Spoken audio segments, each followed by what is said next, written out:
So if you're watching this on Sunday, that will mean the ice won the battle. And if you're watching this on Monday, this is the weekly podcast. Okay, so just depends on how all that works out. So we're actually recording this on Friday before the great storm. When it's still comfortably warm, that's why I'm wearing short sleeves. And we don't know what's going to happen. So we were having some discussion about what to do in the event that the weather prevented us from gathering on the Lord's Day. So if this is Sunday and you're watching this, what we decided to do was to extend our podcast a bit and let this serve as our teaching for a pre-recorded stream for the church family if we were unable to gather. So if that's the way this worked out, that's what you're getting today. We do hope that that maybe if you don't regularly watch the podcast, that by doing this, it might encourage you to join us every week as we talk about the text that we're going to be reading. So this morning for our Bible teaching, we're going to work in Joshua chapter 3, which is our Bible reading for this week, and just deal a little bit about what you'll encounter as you're working through there this week. We've been working up to this point, chapters 1 and 2, which are interesting because we think about Joshua as being the book of conquest, and it is. I'm not trying to deny that, but really the first two chapters are more about characters than they are about conquest. Yeah, I mean it's setting up Joshua, and right. Joshua's had some cameos and of course a key moment in Numbers when he was with Caleb, a faithful spy. But by and large, Joshua is unknown. We got to know Moses well over the course of the Pentateuch. He had a pretty big role in the movie. Pretty big role. That's exactly right. But yeah, now we meet Joshua, and then in chapter 2 we meet Rahab, a righteous Gentile who confesses. And again, I think we mentioned this in the podcast, last week.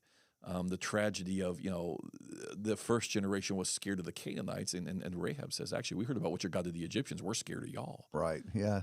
It is interesting. You have Joshua in chapter 1, and then you have Rahab in chapter 2, and you could not have a sharper contrast in the characters either. Yeah.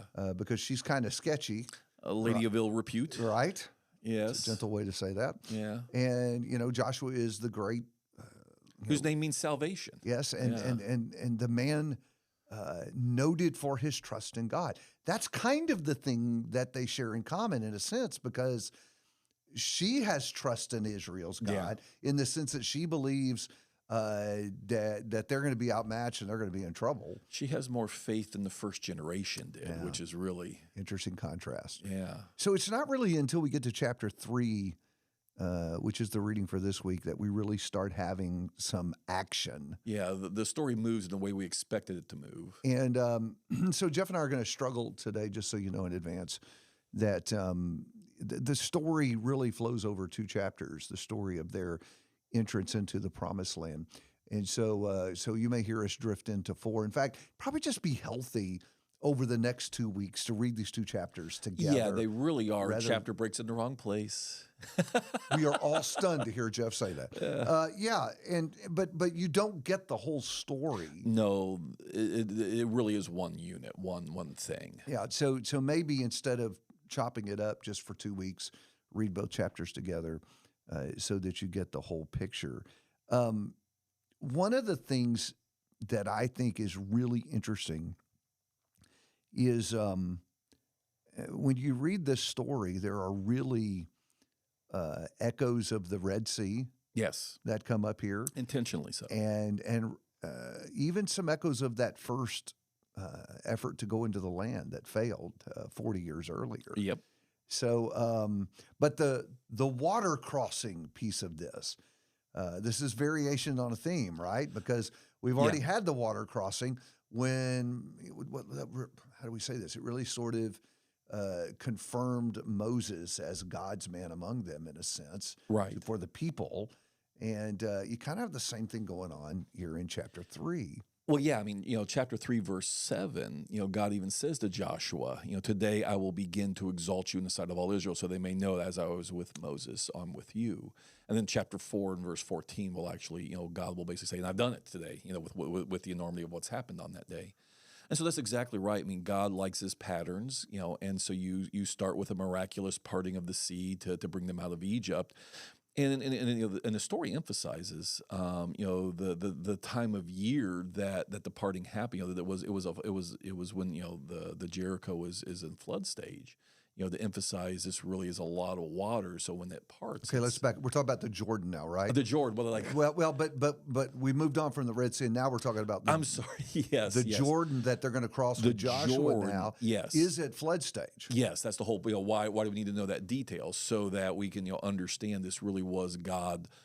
In fact, and to use the words of the text, heaping up the water, which is the same phrase that was used back in Exodus 15 when they sang the song of the sea and God had heaped up the water of the sea. Right. So there's all sorts of little echoes and signs that were meant to see literally their entrance in the wilderness as a miracle, God doing something for them, and then they're leaving the wilderness and going into the land as God, doing a miracle for them. And so you literally their time of those begins and ends in the same way with God parting water and letting them go through. That's interesting because it sort of parallels what we know in the New Testament about the purpose of miracles, that really all along down through time, God has essentially been using miracles in the same ways. Yeah. For example, to confirm that a man and his message are from him. Right. And so that's what's happening here. The people are going, well, what does it say? We're cheating into chapter 4, right?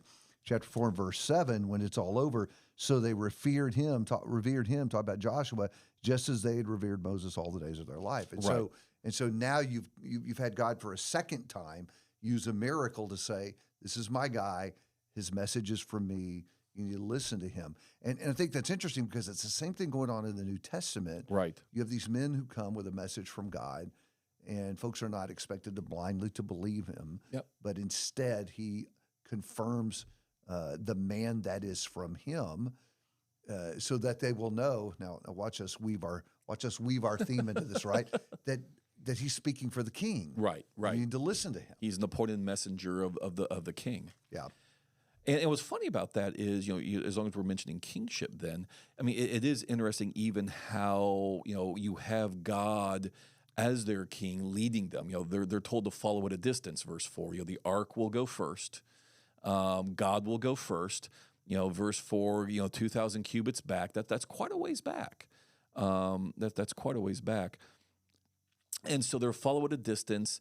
Literally, God go because you don't know the way. As the text goes on, you've not passed this way before. You don't know, and so they'll go that way. But what's interesting then is when the ark is described in verse 10 of chapter 3. Joshua said, "Here's how you shall know the living God is among you." Drive them all out. Verse 11. Behold, the ark of the covenant of the Lord of all the earth. He's not just your God, local God, regional God, ethnic God. He is the king of everything. He is the Lord of all the earth. And what's interesting about that then is, and we forget this sometimes because, we focus on God's, prophets telling Israel, quit breaking the covenant. The major prophets, Isaiah, Jeremiah, and Ezekiel, and some of the minor prophets explicitly address the nations too. He's still king of all, even if only Israel has the covenant. He's still king of all. God's moral law is the same. And so he is, reasserting his reign over Canaan as well. And thus Rahab, going back to chapter 2, knows this is not like our gods. Something bigger is going on here. The Lord of all the earth, the King of all the earth has come. So what you're saying is the Gentile theme is still working here. Yeah. Which is really interesting because I think that typically we imagine that this whole idea of Gentile inclusion is completely a New Testament idea. And that really isn't correct. No. Because we do have, not often, but we do have periodically these references to God's interacting or some intersection with the Gentile world in the Old Testament. Right. Well, and to that point, Moses, even in the Pentateuch, especially in some parts of Deuteronomy, anticipated God's interest in the Gentiles. That was the part of Deuteronomy, I guess, that the Jewish people in there, rather than seeing us as a light to the nations, we become the only people God cares about, rather than, because Moses makes the point, in Deuteronomy, when you follow this law, the nations will say, these are all wise people. Their God, their God, their God must be the real God. God must be among them when they live by the law, which of course part of the problem is they didn't live by the law like they should. And so the nations weren't terribly impressed with Israel's God. But Moses in the Pentateuch, indicated to the Jews, this is not just about you. You're really just kind of God's down payment, God's initial, covenant people for the sake of the nations, not in spite of the nations. Yeah. Go back to the space between them and the ark. Yeah. It's kind of an odd detail to find in the text. I noticed that when I was reading through it. It kind of made me pause there and look a little more carefully at that because the Spirit felt the need to make that point about distance. And I'm wondering if maybe that's deeper than just instructions for the parade across the Jordan. Yeah. So it works on two levels when you go back and you read the text. Number one, just follow the length, do not come near it, in order that you may know the way you shall go, because you're not passed this way before. And so literally watch God go first and then follow. Let him lead you. Literally. Follow the king. And what's funny is, and this is probably stretching things a little bit, but it kind of reminds me of is when the book of Hebrews talks about Jesus as God, as the author, the pioneer of their faith. He goes through death first. He goes back to the presence of God first as the God-man, and shows us the way literally. So you almost, but beyond that, more immediately in the Old Testament context, you certainly have literally watch God go and walk where God walks, so to speak, as the ark goes first at a distance. But there's other things going on here in that first opening paragraph. You have, what is it? Back up in verse 2, at the end of 3 days, at the end of 3 days, this reminder of 3 days. And then verse 5, consecrate yourselves, for the Lord will do wonders among you. And so you have a little bit of echoes there of Exodus 19, when God comes to Sinai, and they were given a 3-day warning, told to consecrate themselves, with all the washing your clothes, abstain from sexual relations, just literally get ready for the coming of God. And so again, just like, there are echoes of the parting of the sea with the parting of the Jordan here, echoes of God is really here specially, up to something big. And so, not just, stay far enough back you can actually see where he's going and walk where he walks, but don't draw near. Don't draw near. There's a level of holiness here. Right. And so follow at a distance, do not come near it, consecrate yourselves, this whole language of distance, of holiness, this concept that goes back to Exodus 19 when God first came down among them. Don't draw near to the mountain. That's it. On penalty of death. And what's interesting about that is we had a story in the wilderness. They got too close. Actually, I'm thinking about the story when David tried to move the ark, right? Oh, well, yes. And Uzzah drew near, right? Yes. So there has always been this thing about distance with the ark. I think about where it's located. Right. In the tabernacle. It's in the most holy place. Yeah. Behind a veil. Behind 2 veils. Yeah. Right? Yeah. And behind the fence that surrounded the court. Right. It's the place farthest removed from the average Israelite. Yeah. Yeah. And so I'm wondering if we're not meant to see in that a representation, literally a visible representation of the sin problem. Well, yeah. And this again, is where God is, but it's not where we can be. And the language of consecrate yourself, it's not just a matter of stopping sin, but make yourself as clean, pure, holy as you can. The things that are still not immoral, but make you unclean, like the sexual relations. Why you symbolically washed your clothes in Exodus 19. These things that symbolically represent. Things that, again, for logic of Leviticus, that's another podcast, another time. But in their symbolic logic of that world, kind of made you less clean, because God, this is a special day with God. This is a really special moment, just like the Passover was in Exodus 12. Just like Exodus 19 when God comes down the mountain, 3 days, get ready, consecrate yourselves. This is meant to be one of those great holy moments, because in a sense, this is in a sense the moment of salvation. Remember the Hebrew writer in Hebrews 3 and Hebrews 4. If Joshua had given them rest, This is meant to be a down payment on the coming of the people of God into God's eternal place, God's eternal rest. And so this is a big deal, and who you are and what condition you're in matters as even as we sometimes some of the older things that we sing in our hymns, right? On Jordan's stormy banks I stand and cast a wistful, the Canaan's land, Yeah. we get the symbolism of what this moment represents under the new covenant, under Christ at the second coming, what this represents. And that's kind of what my brain was drawn to as I thought about that, because then you get to the New Testament. Yeah. And when Jesus dies on the cross, the curtain of the temple is torn in two, Yeah.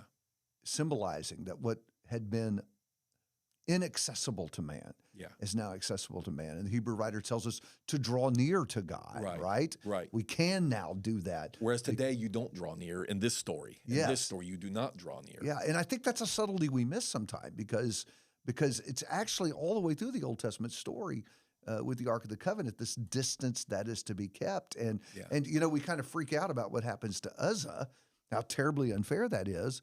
But that's exactly what God said he would do. And it's the deeper message there is about the fact that sinful men cannot draw near to a holy God. Well, and it was, and that's the thing we missed too, is it was actually an act of God's great mercy and favor toward us, that he was willing to dwell to that degree in the first place among us in his determination to save us, to redeem us. And it was really for our protection, because his nature is what it is. And if you still in this fallen state get too close to him, it's just in his nature that you will die. Because God said to Moses, "No man can see my face and live." All right. And so not yet, not in your condition. And so we tend to look at it as kind of the ugly side of God, when really just God is who he is. We're the ones who have messed up. But yet God is so desperate, even in this era, to dwell on earth among men to that degree with the ark. That's still, it's really for our protection, not because God is true to himself. His nature is what it is. We're the ones who soiled ourselves. Yes. But yet he still wants to be among us. Yeah. I mean, so we really always, again, we like to reframe it as God's the bad guy, when the truth of the matter is, it's wonder of wonders, a holy God wants to be among us this badly. Yeah. I think that is the point. I think that we've sort of humanized God and ignored the holiness of God, which is part of who he is. It's part of his nature. Yeah. You just don't lay that aside in order to, do what grandpas do. Jeff doesn't know about grandpas, but I know about grandpas, right? And that is, I'm just going to ignore. I'm going to ignore this sin. I'm going to ignore that failing, right? Right. And I think that's how people want to see God, as a doting grandpa. Yeah. It really isn't all that concerned about our sins, and that's just a misunderstanding of who he is. Right. And I think all of this tells us that. Right. Look at the dramatic distance that had to be kept. Right. Between where God was and between sinful men. So I think that's an interesting part of the story. Something else that I thought about as I was reading this is, though we have these echoes of the Red Sea here, right? None of these people, except two, were present for the Red Sea crossing. Joshua and Caleb would have been at the Red Sea crossing. Yeah. Everybody else has died, including Moses. Unless they were underage, unless they're maybe a couple of babies. Maybe a couple of babies from back. Yeah, but to the point. But people who are morally culpable, morally accountable, able to see to understand the significance of what had happened, weren't there, are gone. Yeah, and of course that's the Hebrew writer's point, right? I mean, getting back to Christians in Hebrews 3 and Hebrews 4, beware, because everybody who saw the beginnings of the great deliverance, translation, the Christians who have come to faith in the cross. You've come to the parting, of the sea, so to speak, the great moment of exodus from sin. But beware that a lot of people who started that journey with God, did not finish that. Virtually nobody finished that journey with God. But surely they had heard the stories along the way during all that time in the wilderness. Yes, they may not have been old enough to appreciate what was happening. Yeah, but surely they had heard about it. Yeah. And so now they're, in essence, getting that same experience. This is their Red Sea moment. Right. Except it's the Jordan River, right? Right. But it's the same kind of dramatic passing from one stage of the nation's history to another. Right. And what's fun about that, too, is remember that's, and by the way, if you ever go to the land of Israel, you can Jericho, where Jericho is, you can see the Jordan from there, and so again, that's why go back to Rahab in chapter 2. They saw him coming. Well, that's the thing, and so you think about too, for when Rahab says, "For we've heard that the Lord dried up the Red Sea," and so we're terrified. Jericho can see them coming across a parted flood-stage Jordan River. I mean, that's the powerful part too. Is so what you heard and were afraid of is happening. Your God's doing it again. Yeah. And here they come. And here they come. The other thing that I thought about, because I keep thinking about what had happened in the past, especially at this moment, and I think about 40 years earlier when they failed, right? Yeah. 40 years earlier when they failed, and why did they fail? It's because they didn't trust the king. They went and they looked at the mighty cities and the armies, and in spite of what they'd seen at the Red Sea, when God took out the Egyptians without their help, they had every reason to trust the king, and they didn't. Right. And now these people, what happens is through Joshua now, God's spokesman, God tells them exactly what they're supposed to do. Here's how it's going to happen. And the people rise up obediently, and they go into the land like the first generation should have done. And so there's a great contrast there between people who trust the king and people who do not trust the king. Right. And even to that end, then not to give a spoiler alert from chapter 6 when Jericho falls, but we I think most of us know that story. But you stop and think about it too. So here was that wilderness generation, the original Exodus generation, afraid to follow God. And yet when this generation finally goes, the waters part, Rahab says, we're terrified of y'all, actually. And then the walls fall with no trouble. And the whole idea is God would have done it. God, just like God smashed Egypt, God would have smashed this for you too if you just had, instead of looking through the eyes, at the world as it works normally, and understand when God's with you and when you're doing it God's way and God's purpose is going to be accomplished. Whatever it looks like simply isn't the way it's actually going to be. Yeah. And so, that's the thing. It's pretty sad.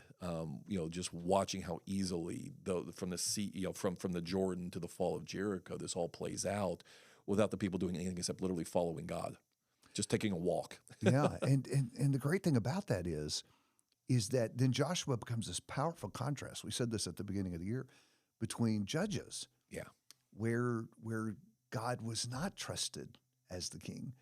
And so I think for all generations after that who go back and these two books literally lay side by side and read them again, this clear choice. It's the Deuteronomy choice, right? Right. Choose life or death. Choose life. Yeah. Choose life, Moses says. That's exactly right. Am I going to trust the king? Am I not going to trust the king? So one of the reasons we do the podcast is in the hope that it'll help bring families together to talk about what we're reading. And maybe your family is all together right now listening to this on an iced-in Lord's Day. Great message to really lay on the hearts of the children. I think we spend a lot of time memorizing the judge list and talking about the cool battle stories in Joshua, but really that's the topwater stuff. Yeah. The deeper thing is, why is Israel successful during the days of Joshua? Yeah. And it's not because they're trusting him, but because they're trusting God. Right. And then in Judges, why does everything fall apart? Same problem. Right. Are they going to trust God or not? And they choose not to. And so I think really life becomes that, right? For all of us. Every human being ultimately faces the same choice. And I think that's the thing we want to drill down on with our kids. Are you going to trust God, or are you going to reject him and then map that out? What's it going to look like in your life? Well, and as long as we're having that conversation about, talking, with our kids and trying to get this across to our kids, I think part of the thing to remember too, per the, what goes wrong from Joshua to Judges, is a generation changes. Chapter 23 and 24 of Joshua anticipate that as long as the generation of Joshua and that generation was alive, things go well. Book of Judges, another generation arose who did not know. And then even within the book of Judges, once a judge delivers, things hold on for a while until that generation passes away, and then we go back to. And so part of, again, maybe to keep us motivated in our homes is the fact that it is very hard for a faithful generation to pass on to the next generation successfully. Their own faith in God. And so really just being all the more intentional, conscious about this. aware of what's at stake, because whether it's this local church or whether it's just within our own families, the challenge of that handing off of that baton from one generation to the next. That's a big part of what Joshua and Judges also shows us. Or even here, these kids, so to speak, outperform their parents. Sometimes it goes the opposite direction.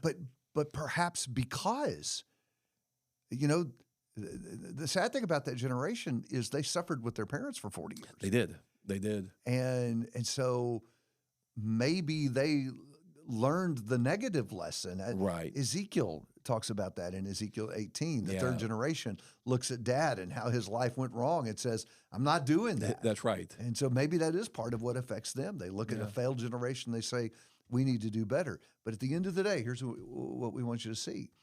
It's an issue of whether or not you're going to trust God or not. Put your trust in the King. So our theme for this year, Jehovah's the King. He needs to be our King.